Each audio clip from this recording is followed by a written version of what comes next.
جمعية الدعوة والإرشاد وتوعية الجاليات بمحافظة بدر. الحمد لله رب العالمين والصلاة والسلام على أشرف الأنبياء والمرسلين نبينا وحبيبنا محمد وعلى آلہ وصحبہ اجمعین اما بعد. محترم سامعین کرام، ہماری رازق اور رزاق ذات اللہ کی ہے. ہمیں ہر دم ہر پل اللہ سے ہی رزق مانگنا چاہیے، اللہ کے ہی سامنے ہمیں گڑگڑانا چاہیے، اور ہمیں ہر دم رزق حاصل کرنے کے لیے اور رزقوں کے اندر برکت حاصل کرنے کے لیے وہ اعمال کرنے چاہیے جو شریعت نے کہا ہیں، جن کا ہمیں شریعت نے حکم دیا ہے. ہمیں تگ و دو بھی کرنی ہے، ہمیں محنت بھی کرنی ہے، ہمیں صبح صبح حصول رزق کے لیے جاگنا بھی ہے، ہمیں سفر بھی کرنے ہیں، ہمیں ہر قسم کی ٹینشن لینی ہے. کیوں؟ اس لیے کہ حرکت کے اندر برکت ہے. لیکن اس کے ساتھ ساتھ ہمیں اللہ پہ توکل کرتے ہوئے وہ اسباب بھی اختیار کرنے ہیں جن کا ہمیں شریعت نے حکم دیا ہے. وہ حکم جو اللہ تعالیٰ نے قرآن مجید کے اندر بنائے، اور وہ حکم جو نبی علیہ الصلوۃ والسلام نے ہمیں بتلائے کہ یہ اعمال کرنے سے رزق وسیع ہوتا ہے، رزق میں برکت آتی ہے. ہمیں سارے کے سارے وہ اعمال بھی کرنے ہیں، اس لیے کہ ان اعمال کے اندر ایک تو ہمارا رزق کھینچ کے چلا آتا ہے، اور دوسرے نمبر پہ ہمارے گناہ بھی مٹا دیے جاتے ہیں. ہمیں اور بھی بہت سے قسموں کی نیکیاں ملتی ہیں، اور بھی بہت سارے قسموں کے اجر اور ثواب ملتے ہیں. تو وہ کام جن کی وجہ سے انسان کی زندگی میں رزق کو وسیع کر دیا جاتا ہے، بڑھا دیا جاتا ہے، اس میں ایک اور حج اور عمرہ کرنا ہے. کہ لوگوں، حج اور عمرے کے درمیان زیادہ فاصلہ نہ ڈالا کرو، پے در پے حج اور عمرہ کیا کرو. کیوں؟ اس لیے کہ یہ انسان کی زندگی سے گناہوں کو اور فقیری اور غریبی کو ختم کر دیتے ہیں. تابعوا بین الحج والعمرہ، کیا مطلب اس کا؟ اکثر شارحین حدیث اور اکثر مفسرین فرماتے ہیں کہ اس کا مطلب یہ ہے کہ پے در پے لگاتار اگر حج کر لیا ہے تو عمرے کی تیاری کر لو، اگر عمرہ کر لیا ہے تو حج کی تیاری کر لو. متتالیان یعنی پے در پے وقفہ نہیں ڈالنا.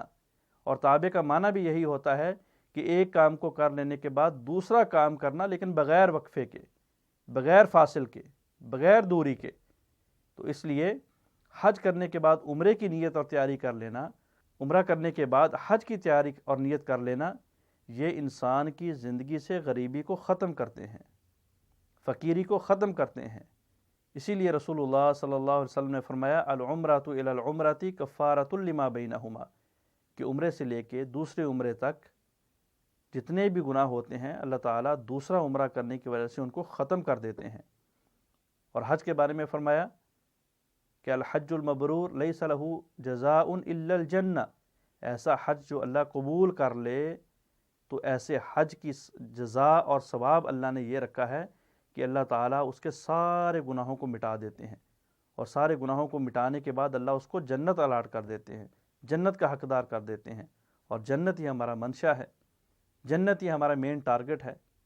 تو بہرحال پتہ چلا کہ حج اور عمرہ کر لینا پے در پے، اس سے انسان کی غربت بھی ختم ہوتی ہے اور اس سے انسان کے گناہ بھی ختم ہوتے ہیں.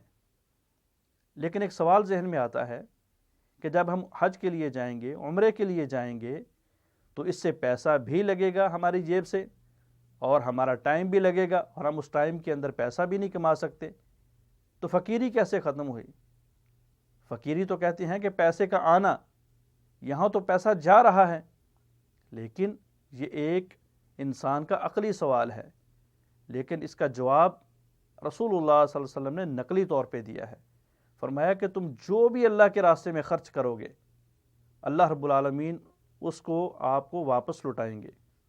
وما انفقتم من شیء فهو یخلفہ، اللہ رب العالمین قرآن مجید کے اندر فرماتے ہیں کہ تم جو بھی اللہ کے راستے میں خرچ کرو گے اللہ وہ تمہیں واپس کر دے گا، اللہ تمہیں لٹا دے گا.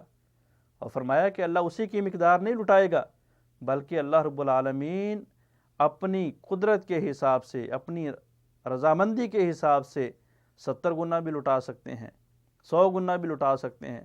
فرمایا کہ 700 گنا بھی لٹا سکتے ہیں، اور 700 سے زیادہ بھی اللہ تعالیٰ لٹا سکتے ہیں، اور اللہ تعالیٰ لٹاتے ہیں. نبی علیہ الصلوۃ والسلام نے فرمایا کہ میں اللہ کی قسم اٹھا کے کہتا ہوں کہ تم جو بھی اللہ کے راستے میں خرچ کرتے ہو، اس خرچ کرنے سے تمہارا مال کم نہیں ہوتا بلکہ مال زیادہ ہوتا ہے۔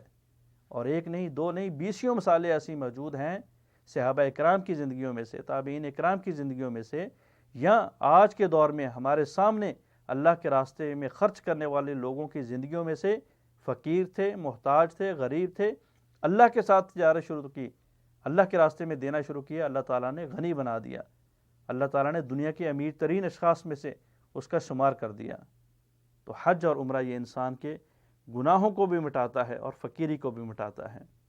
حضرت عمرو بن عاص رضی اللہ تعالیٰ عنہ نبی علیہ السلام کے پاس آئے، جب اسلام قبول کرنے کا وقت آیا، اللہ نے اسلام کی محبت دل میں ڈال دی، نبی علیہ السلام کے پاس تشریف لاتے ہیں، فرماتے ہیں اللہ کے رسول اپنا ہاتھ بڑھائیے، میں آپ کی بیعت کرنا چاہتا ہوں، کلمہ پڑھنا چاہتا ہوں۔ رسول اللہ صلی اللہ علیہ وسلم نے ہاتھ بڑھایا، عمرو بن عاص نے ہاتھ پیچھے کر لیا۔ نبی علیہ السلام نے پوچھا اے ابن عاص ایسا کیوں کیا؟ کہنے لگے میں کچھ شرطیں لگانا چاہتا ہوں، میری شرط یہ ہے کہ میرے زندگی بھر کے گناہ معاف ہو جائیں۔ تو نبی علیہ السلام نے فرمایا کیا تو نے یہ قول نہیں سنا، تو نے یہ میرا فرمان نہیں سنا کہ جب انسان اسلام لاتا ہے، اسلام لانے سے سارے گناہ معاف ہو جاتے ہیں۔ جب انسان اللہ کے راستے میں ہجرت کرتا ہے، ہجرت کرنے کی وجہ سے سارے گناہ معاف ہو جاتے ہیں، اور جب انسان حج کرتا ہے تو حج کرنے کی وجہ سے سارے گناہ معاف ہو جاتے ہیں۔ اس لیے تابعوا بین الحج والعمرہ، اللہ نے توفیق دی ہے، ہمت دی ہے، لوگوں کی باتوں پہ کان نہ دھرو، لوگوں کی باتیں نہ سنو کہ اگر آپ فلاں جگہ پہ خرچ کر دیتے ایسا ہو جاتا، فلاں کی بیٹی بیاہ دیتے ایسا ہو جاتا، فلاں کے جو ہے وہ گھر میں کنواں لگوا دیتے، نلکا لگوا دیتے، پمپ لگوا دیتے، یوں ہو جاتا۔ وہ ساری کی ساری نیکیاں، ان کی اہمیت اپنی جگہ پہ، لیکن حج اور عمرے کی فضیلت اگر اللہ نے توفیق دی ہے تو تابعوا بین الحج والعمرہ۔ کیوں؟ اس لیے کہ غربت ختم ہوتی ہے، مسکینی ختم ہوتی ہے، گھر میں جو ہے وہ رحمت کے دروازے کھلتے ہیں، ان دو کاموں کو کرنے کی وجہ سے، ان دو نیکیوں کو کرنے کی وجہ سے۔ اللہ ہمت اور توفیق عطا فرمائے۔